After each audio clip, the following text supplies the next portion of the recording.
Hello बच्चों, college के online platform पर आप सभी का स्वागत है।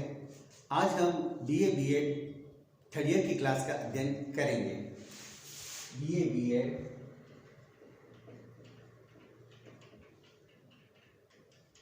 थर्ड ईयर की क्लास का अध्ययन करेंगे और आज अपने जो अध्ययन का विषय है वह है मुगल काल में फारसी इतिहास लेखन।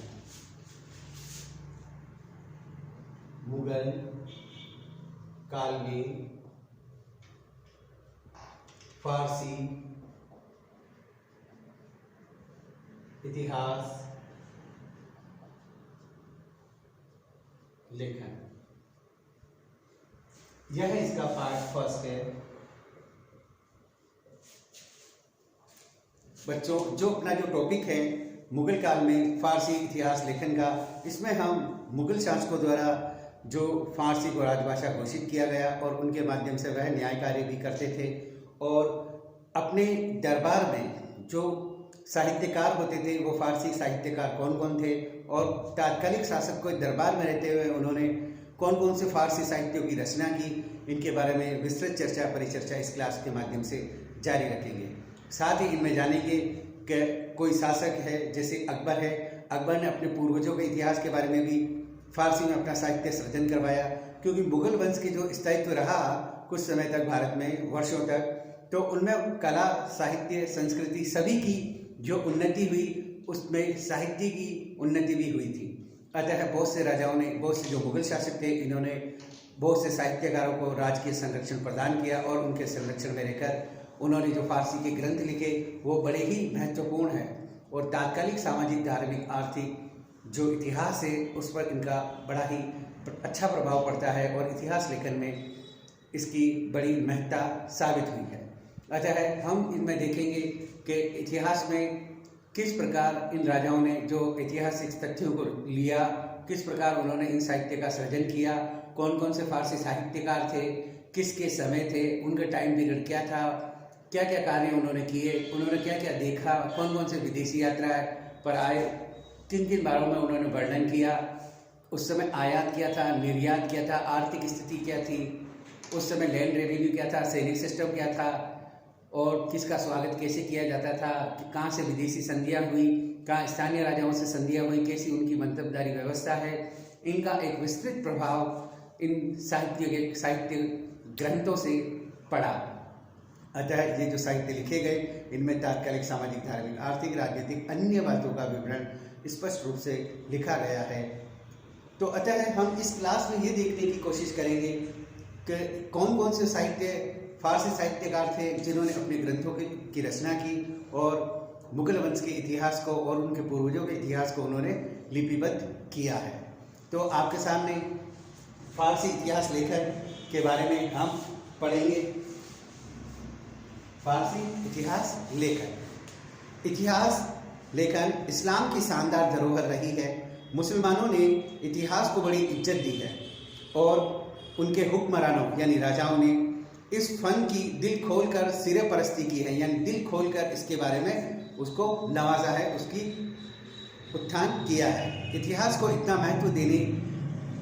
महत्व प्रदान किए जाने का कारण धार्मिकता, तारीख के माध्यम से उनके जो आगे धर्मावलंबी थे, दूसरे धार्मिक नेता थे के जीवन और उनके काल से संबंधित सूचनाएं प्राप्त की जाती हैं। जियाउद्दीन बर्नी ने अपनी पुस्तक तारीख-ए-फिरोजशाही में इस विज्ञान के महत्व को बड़े विस्तार से बयान किया है, यानी इतिहास का क्या महत्व है। जियाउद्दीन बर्नी ने अपने जो ग्रंथ है तारीख-ए-फिरोजशाही उसमें इसको बताया है। शुरू में इतिहास तथा तात्कालिक जीवन और काल से संबंधित घटनाओं की सीमित था, परंतु चौथी हिजरी के बाद इस्लामी लेखन कला पर यूनानी लेखकों का प्रभाव पड़ा नजर आता है। इस प्रभाव के परिणाम स्वरूप इतिहास लेखन की कला के क्षेत्र में और विस्तार हुआ। अब इतिहास लेखन धार्मिक नेताओं के जीवन का कथन ही नहीं रहा, बल्कि एक नए युग के इतिहास ने जन्म लिया। इस्लामी लेखन कला के कुछ खास लक्षण गिना देने से हम हिंदुस्तान में अपनाई जाने वाली इतिहास लेखन की पद्धति को समझने में काफ़ी मदद मिलेगी। सबसे पहली बात यह है कि इनकी जो लेखन कला था वह कुरान हदीस इसके जो मुख्य आधार थे। क्लियर है। यह धर्म की सीमा में होना चाहिए था, पहले इन बातों को लेकर बात की जाती थी। इस तरह हम देखते हैं कि लहर हिंदुस्तान में फैली और हिंदू, इस्लामी, ईरानी हिंदू परंपराएं मौजूद थी और इनकी विशेषताएं भी निम्न हैं जो हमने देखी। अब हम अध्ययन करते हैं जो फारसी के इतिहास में लिखे गए उनकी। सबसे पहली बात तो यह है कि स्वयं मुगल बादशाह इतिहास में ज़्यादा रुचि लेते थे और उनकी ऐतिहासिक चेतना काफ़ी विकसित हो चुकी थी। उन्होंने अपनी नव जीवनियाँ लिखकर इसका प्रमाण दिया है, जिनमें बाबर और जहांगीर इसकी बेहतरीन मिसालें हैं। यानी इतिहास लेखन में राजा भी पीछे नहीं रहे।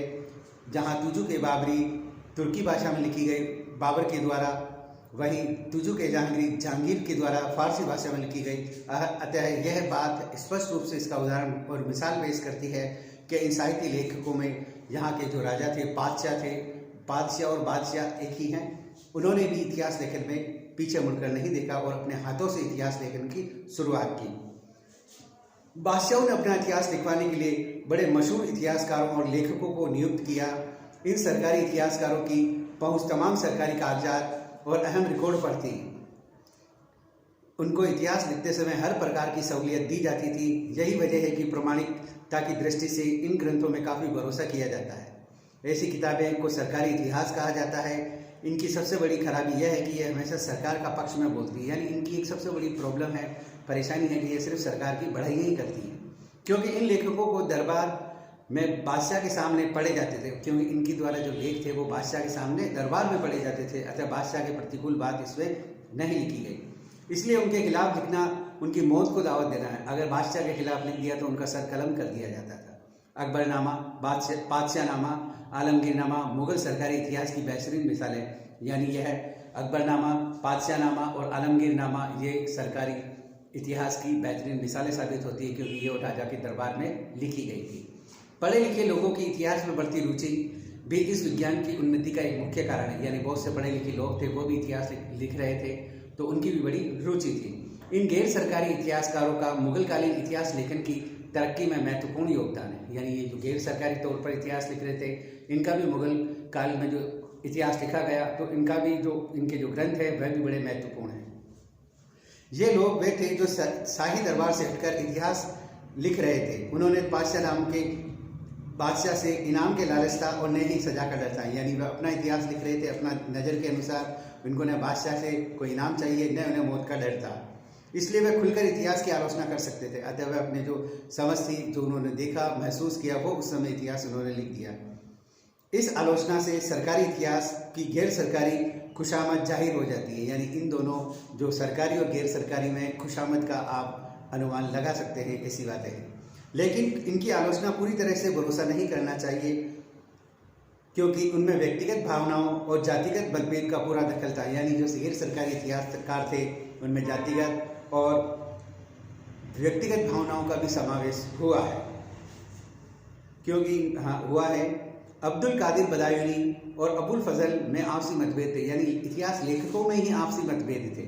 इनके जातीय झगड़े की पूरी तरह उजागर करते हैं गैर सरकारी इतिहासकारों में आलोचकों के अलावा इतिहासकार भी थे, जिनका काम केवल आलोचना न कर होकर इतिहास की सेवा करना था। इनमें निजामुद्दीन अहमद की तबाकत अकबरी इस तरह की एक कोशिश है। इस दौर में आर्थिक और राजनीतिक स्थिरता में भी इतिहास की उन्नति का एक खास भूमिका निभाई है। सरपरस्ती की इन तमाम बातों के नतीजे ज्ञान विज्ञान में खूब उन्नति हुई। जब से पहले सिर्फ साधु संतों और कवियों के जीवन संबंधी हालात और तज़किरे लिखी जाती थी, लेकिन जब उमरों की जीवनी पर भी तज़किरे लिखे जाने लगा, जैसे शाहनवाज खाका, मासिर उल उमरा, यानी यह जो उस समय जो अमीर उमरा थे उन पर भी ग्रंथ लिखे गए थे। आखिर में कागज़ की गुणवत्ता और जल बांधने के तरीके में सुधार हुआ, जिससे इन रिकॉर्डों को महफूज रखने में सहायता मिली। यही वजह है कि मुगल काल के ऐतिहासिक स्रोत बहुत अधिक संख्या में हम तक पहुँच रहे हैं। हालांकि मुगल काल के इतिहासकारों ने इतिहास लेखन की कला की में कई अनोखी बातें पैदा नहीं हुई, फिर भी उनका तरीका पुराने इतिहासकारों से भिन्न है। इसीलिए 16वीं शताब्दी से पहले के इतिहासकार ने सिर्फ शीर्षक देकर बहुत सारी घटनाओं एक ही जगह बयान कर दी।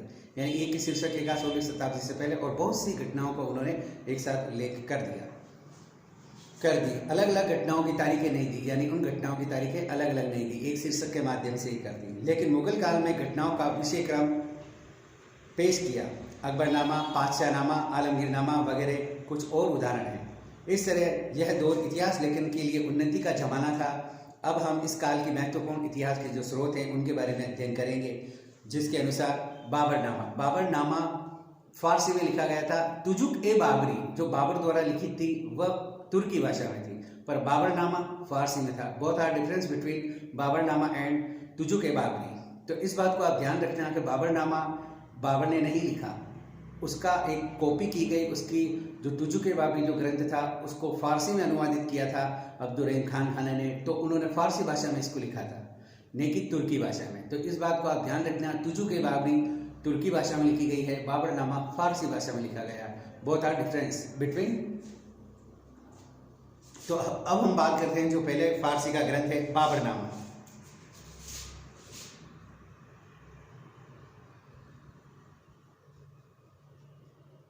ध्यान रखना बच्चों, फारसी साहित्य पढ़ रहे हैं तो उसमें बाबरनामा आएगा। बाबरनामा मुगल साम्राज्य की आधारशिला रखने वाले जहीरुद्दीन मोहम्मद बाबर ने इसमें अपने जीवन संबंधी घटनाओं को खुद लिखा है। इसे तुजुक ए बाबरी कहा जाता है, यानी जो मूल ग्रंथ है वह तुजुक ए बाबरी है, जिसमें बाबर ने अपने जीवन की घटनाओं को, जीवन संबंधी घटनाओं को विस्तृत रूप से लिखा है। यह किताब तुर्की में लिखी गई है। शेख जेतुद्दीन ख्वाजा ने जो बाबर का सदर था, इस किताब का फारसी में अनुवाद किया, लेकिन इसमें सिर्फ खानवा की लड़ाई क्या हालात है, यानी जिसने पहले किया था उसमें सिर्फ खानवा की लड़ाई का उन्होंने फारसी भाषा में अनुवाद किया था, जिसका नाम जेतुद्दीन ख्वाजा था, जो बाबर का सदर था। उसके बाद इस किताब का फारसी में अनुवाद किया 1583 में अकबर के आदेश पर खान ए खाना ने। फिर इस अनुवाद को 1589-90 में अंग्रेजी में अनुवाद 1826 में किया गया। Message A.S. बेवरीज ने इसका दूसरा अनुवाद 1905 में किया, जो 2 भागों में है। यानी इसका जो फारसी में अनुवाद किया था बाबरनामा, खान ए खाना।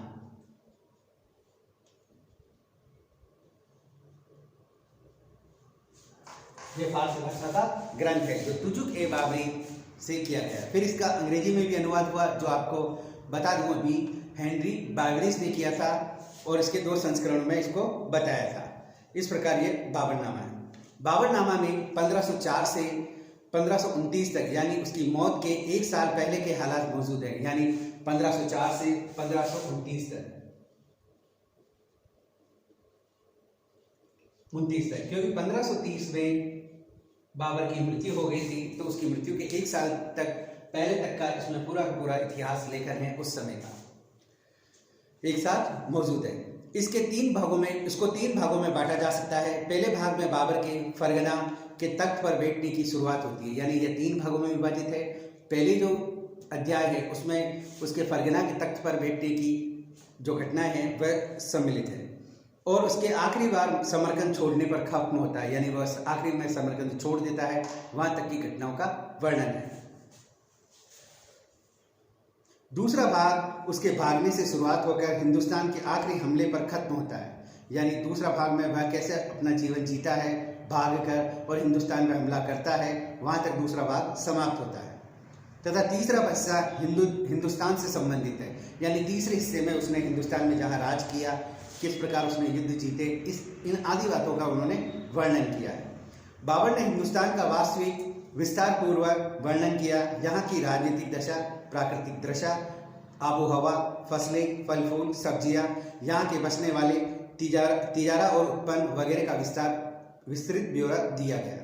विदेशों में होने की वजह से बाबर ने उन तमाम चीज़ों में अपनी डायरी में जगह दी जो उसके लिए नहीं थी, यानी उन नई चीज़ों को भी जो उसके लिए नहीं थी, क्योंकि वह विदेश में रहता था, उन्होंने उनको भी अपने जो ग्रंथ है उसमें स्थान दिया।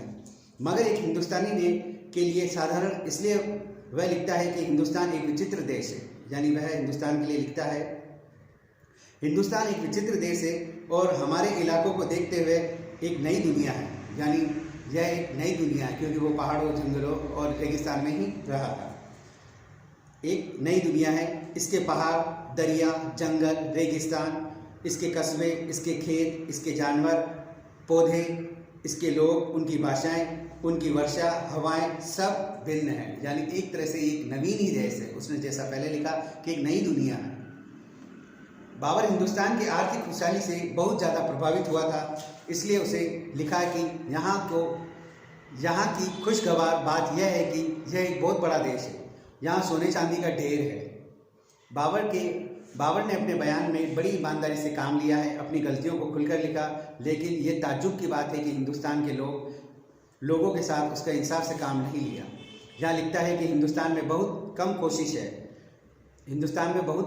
कशिश है, यहाँ के लोग खूबसूरत नहीं हैं, सामाजिक व्यवहार से अपरिचित है, यहाँ अक्लमंदी और प्रतिभा दुर्लभ है, कला और दस्तकारी भी पिछड़ी हुई है।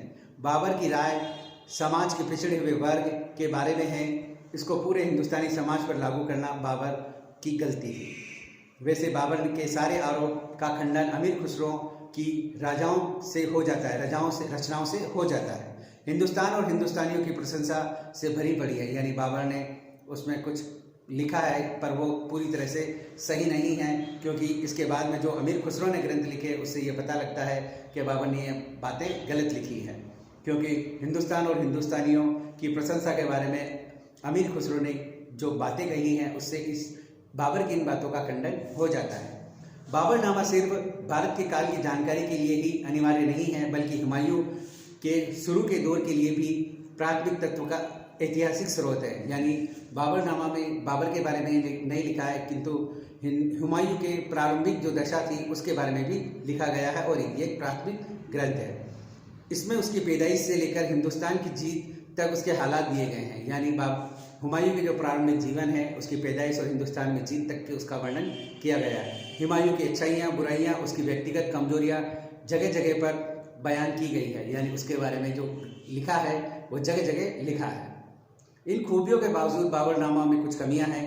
मिसाल के तौर पर हिंदुस्तान की राजनीतिक स्थिति का विवरण देते हुए बाबर ने खानदेश, उड़ीसा, सिंध, कश्मीर का हाल छोड़ दिया, पुर्तगाली और उनकी बस्तियों भी नज़रअंदाज कर दी। बाबरनामा की दूसरी सबसे बड़ी है बीच में समय के अंतराल।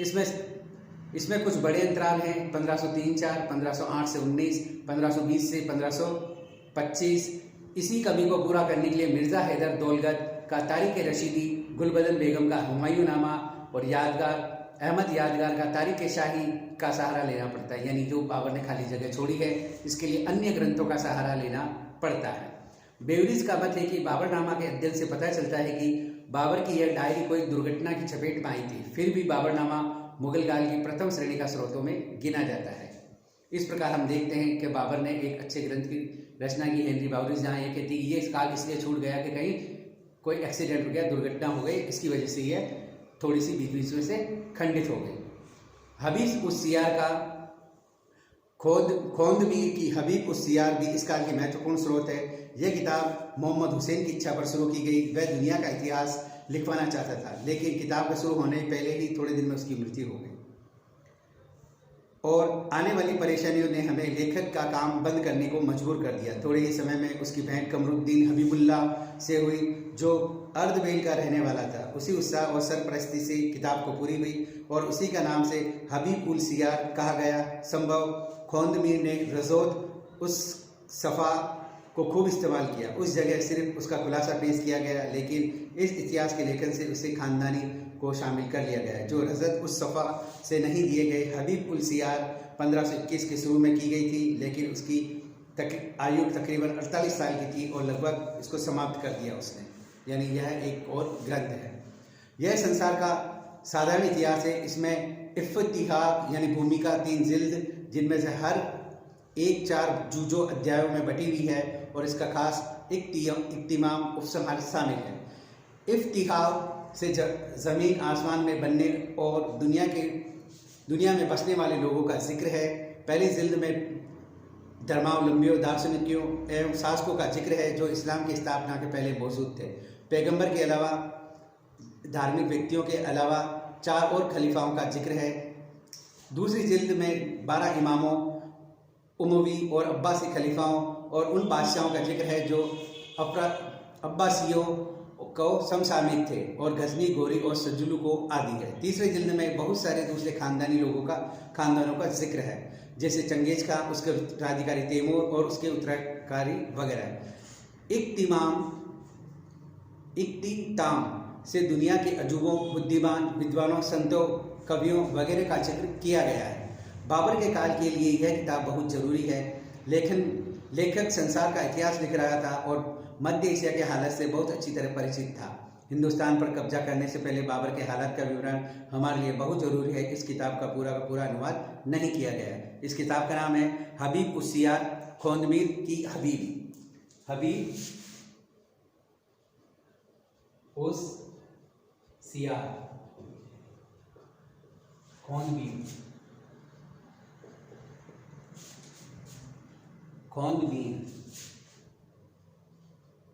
इसमें भी बाबर की जो इतिहास है उसकी जानकारी मिलती है। अगला है तारीख-ए-रशीदी।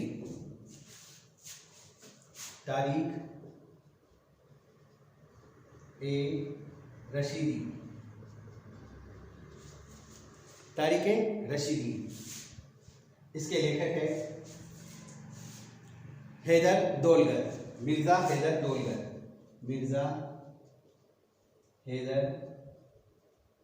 दोलगर।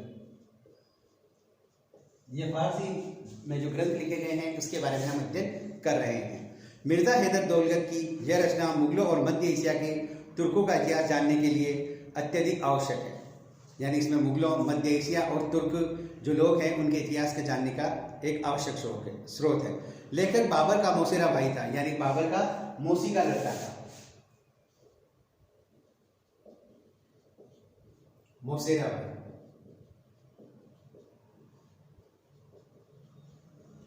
मिर्जा हैदर दोलगर मौसेरा भाई था। लेखक बाबर का मौसेरा भाई था। उसके पिता मोहम्मद हुसैन मिर्जा ने बाबर के खिलाफ बगावत की, लेकिन बाबर ने उसे माफ कर दिया। बाद में शेबानी खां के हुक्म से हुसैन मिर्जा का हिरात में कत्ल कर दिया गया। बाबर ने मिर्जा हैदर को बड़ी प्यार से परवरिश की, ये उसका भाई था। अपनी व्यक्तिगत काबिलियत और होशियारी से मिर्जा ने तरक्की की और अपना नाम कामयाब किया। सिपाहियों को फहरिस्त में जोड़ा जाने लगा। बाबर की मौत के बाद हुमायूं की नौकरी कबूल कर ली। 1540 में उसे कश्मीर पर कब्जा कर लिया। हुमायूं के प्रतिनिधि के रूप में वह हुकूमत करने लगा। 1551 में उसे भी कत्ल कर दिया गया, मिर्जा हैदर दोलगर को। मिर्जा ने बहुत कुछ देखा और समझा। उसने जो कुछ लिखा उसे बाद में खुद अपनी आंखों से देखा। यह किताब काशगर से के अब्दुल रशीद खां अबुल फतेह सुल्तान सईद को समर्पित की गई। इसके 2 हिस्सों में मुगलिस्तान और काशगर के मुगल खानों का इतिहास वर्णित है। तारीख-ए-रशीदी मध्य एशिया की राजनीति पर गहरा प्रकाश डालती है। बाबर और उसके पुरखों के जीवन से संबंधित घटनाओं को मिर्जा ने बड़े दिलचस्प अंदाज में बयां किया है। उसने बाबर की तारीफ की है और उसके प्रति आभार व्यक्त किया है। यानी ये जो ग्रंथ है ये बाबर के मौसेरे भाई ने लिखा और बाबर ने इससे प्रसन्न होकर अपने यहाँ रखा और इसने हुमायूं की भी नौकरी स्वीकार की और कश्मीर में यह रहा। इसने बाबर के पूर्वजों जो इसके भी पूर्वज थे, कि मौसेरा भाई था तो उसके बाबर के पापा इसके मौसाजी लगते थे, तो उन्होंने उनके वर्णन के बारे में भी खूब लिखा और बाबर की बुरी प्रशंसा की। उसने हुमायूं के काल का भी सविस्तार वर्णन किया। यानी अगली बार उन्होंने बाबर के बेटे हुमायूं जो उसका मौसी का बेटा था उसके बारे में भी उसने खूब लिखा। खास तौर से कन्नौज की लड़ाई का हाल जैसे मिर्जा ने पेश किया है वैसा कोई दूसरा समसामयिक लेखक ने नहीं दिया है। खुद शाही फौज के एक दस्ते का कमांडर था। हुमायूं की आदतों और चरित्रों के बारे में जो कुछ उसने लिखा वह इसलिए ज़्यादा महत्वपूर्ण हो जाता है क्योंकि वह हुमायूं को बहुत करीब से जानता था। साथ ही उसे कुछ दिनों तक उसके साथ काम करने का अवसर भी मिला था। संकट के काल में वह हुमायूं का फरमा बरदार रहा। सर इलियट ने लिखा है कि उसने अपनी खुशहाली के ज़माने में भी और अपनी बदकिस्मती अजीज हुमायूं को नहीं बुलाया और हमेशा इस बात के लिए मजबूर किया कि वह कश्मीर आकर अपनी खोई हुई सल्तनत को वापस लेने का प्रयास करे। हालांकि दूसरे लेखकों की तरह उसने कभी मिर्जा कामरान की आलोचना नहीं की, परंतु उसने शहजादी के बारे में कुछ बातें बताई। वह कन्नौज की लड़ाई में शुरू में कामरान को दोषी ठहराता है। साथ ही वह लिखता है कि पंजाब और कांधार में कुछ विद्रोही शक्तियों पनपने की वजह से कामरान को फौरन आगरा छोड़ना पड़ा। यद्यपि वह खुद कन्नौज की लड़ाई में हुमायूं के साथ न जा सका, लेकिन उसने अब्दुल्ला मुगल के साथ 5000 घुड़सवार हुमायूं की सहायता के लिए भेजे। इस तरह मिर्जा कामरान की गद्दारी पर नया प्रकाश डाला गया। यानी हुमायूं का जो भाई था कामरान, उसके बारे में, उसकी गद्दारी के बारे में इसने विस्तृत रूप से ब्यौरा दिया। मिर्जा के बयान दिलचस्प है, वह बहुत थोड़े वाक्यों में घटनाओं को खोलकर बयान करता है। अगला है कानूने हुमायूनी। कानूने हुमायूनी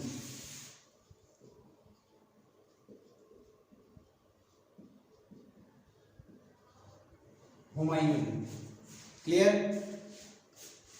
कानूने हुमायूनी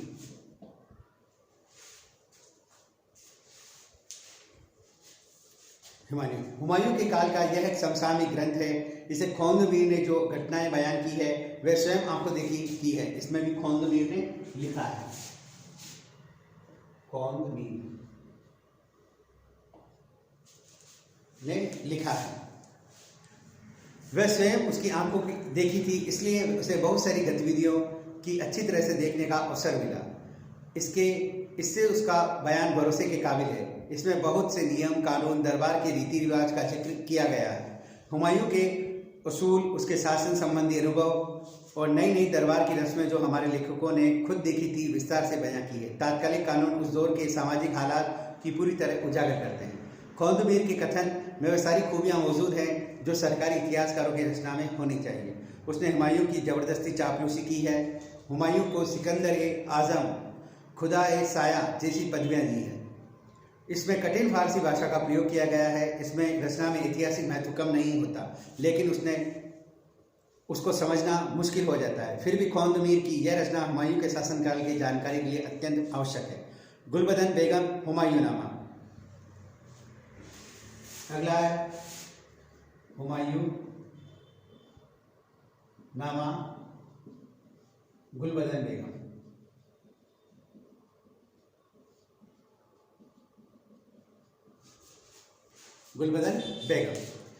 गुलबदन बेगम बाबर की बेटी थी, जिसका जन्म 1523 के करीब हुआ था।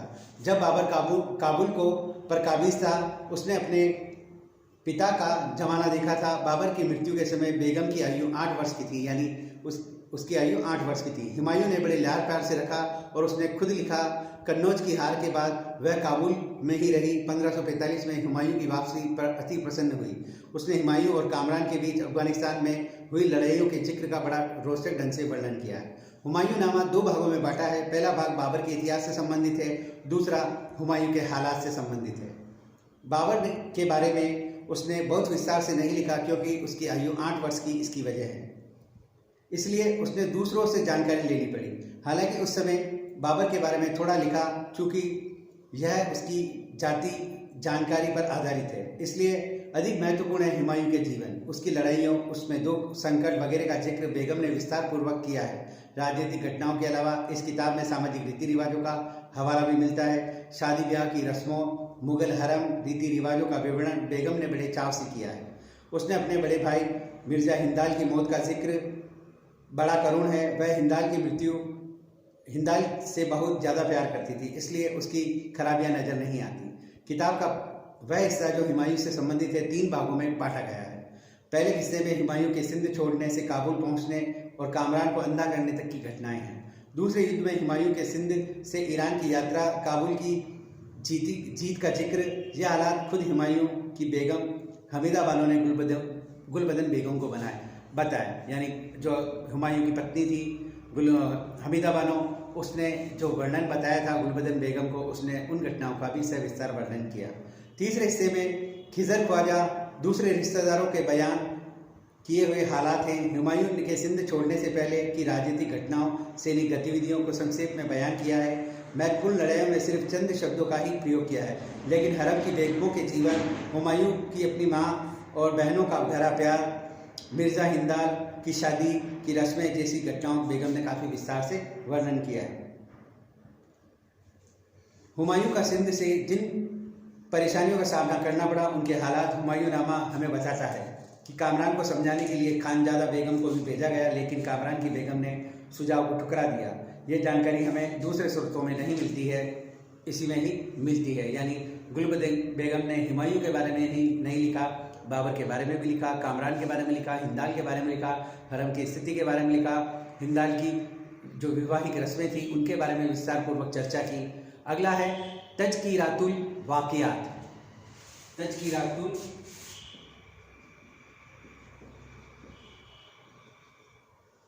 वाक़ियात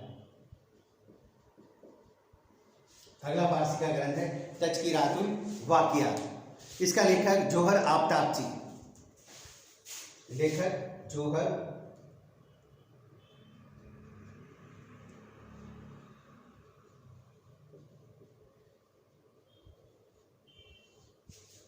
आफ्ताबची इस किताब का लेखक है जो हुमायूं का पुराना नौकर था, यानी ये हुमायूं का एक पुराना नौकर था जिसने तज़किरातुल वाक़ियात नामक ग्रंथ की रचना की और अच्छे और बुरे समय में उसके साथ था। जब हुमायूं अकबर को कांधार में छोड़कर ईरान गया तो जोहर थोड़े दिनों के लिए रहा। बाद में हिरात में बादशाह से मिला। तब से हुमायूं के पंजाब पर कब्जा कर लेने तक वह हुमायूं के साथ रहा। यह किताब अकबर के आदेश पर लिखी गई थी। 1586 में इस किताब को लिखना शुरू किया था। जोहर खुद लिखता है कि उसका मकसद सारी बातों को लिखना नहीं था, बल्कि सिर्फ उन घटनाओं का बयान करता था जिनका हुमायूं के जीवन से सीधा संबंध है। तज़किरात उप अध्याय में विभाजित है। पहले 4 में चौसा से हुमायूं की फरारी तक के हालात है, बीलग्राम की लड़ाई, हुमायूं की हार, उसके आगरा से भागकर सिंध पहुंचने के हाल 6 अध्याय में दिया है। 7वें और 19वें अध्याय में तक हुमायूं के सिंध में मारे फिरना, उसका ईरान में ठहरना, काबुल और कांधार को जीतना जैसा जिक्र है। आखिरी 6 वर्षों में उसने हिंदुस्तान के लिए रवाना होना, उसको जीतना, उसकी मृत्यु और अकबर के तख्त पर बैठने का बयान किया है। इस तरह जौहर ने ज़्यादातर उन घटनाओं का विवरण किया है जिनकी उसे अच्छी जानकारी थी और जिस जमाने में वह हुमायूं के साथ था। इसके बयान से हुमायूं के भाइयों, रिश्तेदारों और पुरानी उमराओं की धोखेबाजी, चालाकी, फरेबी जाहिर होती है। हमारे लेखक ने सीधी सादी जुबान में हुमायूं के जीवन का विस्तार से बयां किया है और उसने हुमायूं और ईरान के बादशाह ताहमस्प के आपसी मतभेदों का भी जिक्र किया है। जौहर की यह किताब हुमायूं की मौत के 30 साल बाद लिखी गई थी। चूँकि उसे पूरी तरह अपनी याददाश्त पर निर्भर रहना पड़ा था, इसलिए बहुत तारीखों को गलत देखने में आती है। कालक्रम में भी यह सही नहीं है, क्योंकि वह हुमायूं का वफादार खिदमतगार था और उसकी उन्नति और अवनति बादशाह के साथ खुशी जुड़ी हुई थी। इसलिए उसने हुमायूं को हीरो माना है और उसके सारे कामों को ठीक बताने का प्रयास किया। फिर भी जौहर तज़किरातुल वाक़ियात हुमायूं के काल में अत्यधिक आवश्यक है। इसे वाक़ियात इसलिए कहते हैं कि यह एक तो क्या है कि उसकी मृत्यु के 30 साल बाद तक लिखी गई थी, और वाक़ियात का मतलब है उसने छोटे छोटे वाक्यों को लिखा है जो हुमायूं से डायरेक्ट संबंध है। वाक़ियात का मतलब यही है, उन घटनाओं का वर्णन किया जिनमें क्रमबद्धता नहीं है, कोई तारीखें मेल नहीं खाती, इसलिए इस ग्रंथ को वाक़ियात कहा। और ये अलग अलग समय में जो घटनाएं घटी उनको उन्होंने वर्णन कर दिया।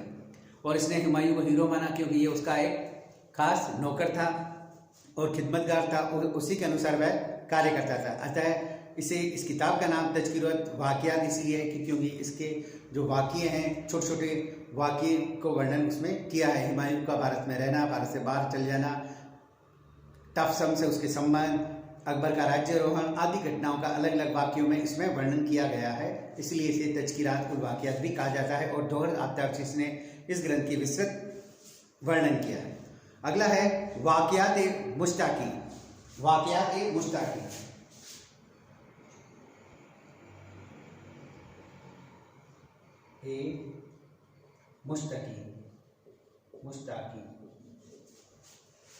वाक़ियात-ए-मुश्ताक़ी लोधी और सूरी काल पर रोशनी डालने वाला यह सबसे पहला ग्रंथ है। ऐसा लगता है कि इस दौर में ऐतिहासिक रचनाओं को कोई ध्यान नहीं दिया, इसलिए तारीख़-ए-अल्फ़ी लिखने वाले को लोधी काल की कोई किताब नहीं मिली। वाक़ियात-ए-मुश्ताक़ी में बहरम लोधी से लेकर अकबर के शासनकाल तक का वाक़ियात मौजूद है। रिज़वी के ख्याल में यह इतिहास की किताब नहीं है, वरन बादशाहों और उनके उमरा से संबंधित किस्से कहानियाँ संग्रह है जो लेखक ने अपनी याददाश्त पर लिखे। वाक़ियात लेखक रज़ी-उल्लाह मुश्ताक़ी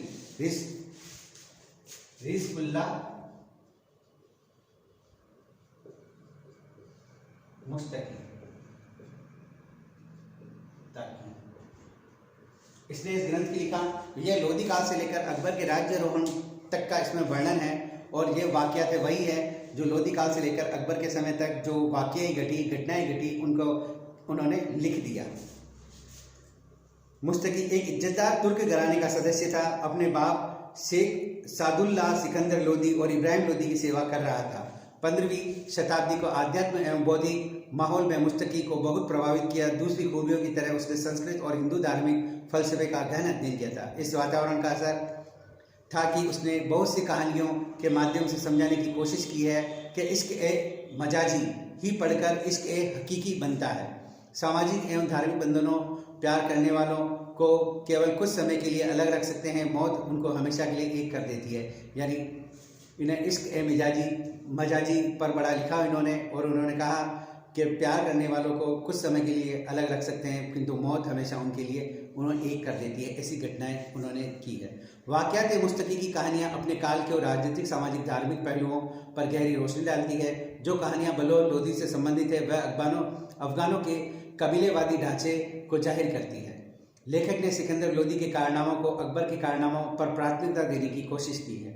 इस किताब से पता चलता है कि सिकंदर लोदी जमाने में मुस्लिम शासक वर्ग यह चाहता कि हिंदुस्तान में के साधारण जीवन में हरगिज दखल अंदाजी न की जाए, साथ ही शासनकाल में मुसलमानों की प्रधानता बनी रहे। एक बार शहजादा सिकंदर लोदी ने कुरुक्षेत्र के हिंदू केंद्रों को तबाह करके मुसलमानों को धनवान बनाने की योजना बनाई ताकि तख्त को दूसरे दावेदारों मुकाबलों में उसकी स्थिति मजबूत हो जाए। लेकिन उस जमाने के मशहूर आलिम मियाँ अब्दुल्ला ओजोधनी ने इसका साथ देने से इनकार कर दिया। उसका मत था कि शरीयत गैर मुसलमानों के पुराने धार्मिक रीति रिवाजों में दखल देने की हरगिज़ इजाज़त नहीं देती। मुश्तोकी ने इन कहानियों के माध्यम से देश में न्याय व्यवस्था, जासूसी विभाग की कुशलता, फौज की मस्ती, भर्ती, एकता प्रणाली और गांवों के सामाजिक जीवन जैसे विभिन्न पहलुओं पर प्रकाश डाला है। ये कहानियाँ लोदी काल से बढ़ते हुए राजनीतिक तनाव, सामाजिक टकराव को उजागर करती है और उत्तरी भारत में राजपूतों के बहुत से शक्तिशाली केंद्र स्थापित हो चुके थे जिनका वजूद अफगान शासकों की स्थिरता के लिए खतरा था, लेकिन उनके साथ टिकाऊ समझौता न हो सका। शेरशाह की उदारता उसके जमाने का अमन, सकून और शासन संबंधी सुधारों को बयान किया है। कहीं कहीं बिल्कुल नई जानकारी दी है। मिसाल के तौर पर शेरशाह के पास 60,000 सवार थे, लेकिन उस 4 साल में अरसे में हुमायूं गुजरात में व्यस्त था। उसकी सवारों की संख्या बढ़कर 70,000 पहुँच गई, जिसके कारण यह था कि बहादुर शाह की तबाही के सारे अफगान उमरा शेरशाह के इर्द गिर्द जमा हो गए। इस प्रकार वाक़यात मुस्तकी, जिसके बारे में हमने कहा, इसमें शेरशाह, हुमायूं आदि के बारे में विस्तृत घटनाओं का विवरण है। वाक़यात मुस्तकी को बहुत सी होशियारी के साथ इस्तेमाल किया जाना चाहिए क्योंकि लेखक ने इसमें अपने विचार किस्सों, कहानियों के माध्यम से हमें पहुँचाया है, यानी वही वाक़यातों की कहानियों, किस्सों के रूप में इसने वर्णन किया है। ऐतिहासिक तथ्य को इन बेसिर पैर की कहानियों से अलग करना काफ़ी मुश्किल हो जाता है। लेखक कभी कभी सुनी सुनाई बातों पर विश्वास करने लगता है, जिससे एक इतिहासकार की कठिनाइयाँ और बढ़ जाती है। यानी सुनी सुनाई बातों को भी उसने वर्णन किया। तारीख और उसके क्रम में कतई ध्यान नहीं दिया गया, यानी उसमें एक जो तारीख लिखनी चाहिए थी क्रमबद्ध, उसका कतई ध्यान नहीं दिया गया। उसमें जाहिर होता है कि मुस्तकी की ऐतिहासिक चेतना पूरी तरह विकसित नहीं हुई थी। कहानियों को बेतरतीब से वाक़यात के साथ जोड़ दिया गया, जिससे घटनाओं का क्रम बदल जाता है। फिर भी मुस्तकी को नज़रअंदाज नहीं किया जा सकता। उसने 16वीं शताब्दी में मुस्लिम समाज का रोचक चित्र पेश किया। फेजी, सरहिंदी, शेख अब्दुल, मुहद्दिस दहलवी, अब्बास का सरवानी जैसे इतिहासकारों ने काफ़ी हद तक इसमें फ़ायदा उठाया है। इस प्रकार वाक़यात मुस्तकी जिसके बारे में मैंने आपको बताया, यह सिकंदर लोदी, बहलोल लोदी से लेकर अकबर की ताजपोशी तक के वाक़यातों को इसने जगह जगह पर स्थान दिया। हालांकि उनमें एक रूपता नहीं रही, एक तारीख नहीं आई। वह अपने सुनी सुनाई बातों को लिख दिया। उसने जैसा कहानियाँ गढ़ दी और उनको किस्सों के साथ, कहानियों के साथ, वाक़यातों के साथ जोड़कर उन्होंने पेश की, किंतु यह ऐतिहासिक ग्रंथ की नज़रअंदाज भी नहीं किया जा सकता क्योंकि उसने 16वीं शताब्दी की जो सामाजिक, धार्मिक, आर्थिक, राजनीतिक स्थिति है देश की, उसके बारे में उसने विस्तृत विवरण दिया है। अगला है तोहफ़ा-ए-अकबर शाही। तोहफ़ा-ए-अकबर शाही, अब इनको मिटा देना चाहिए।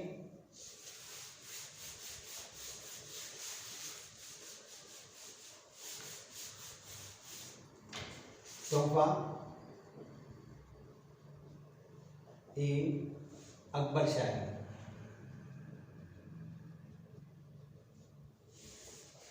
तोहफ़ा-ए-अकबर शाही, अब्बास का सरवनी।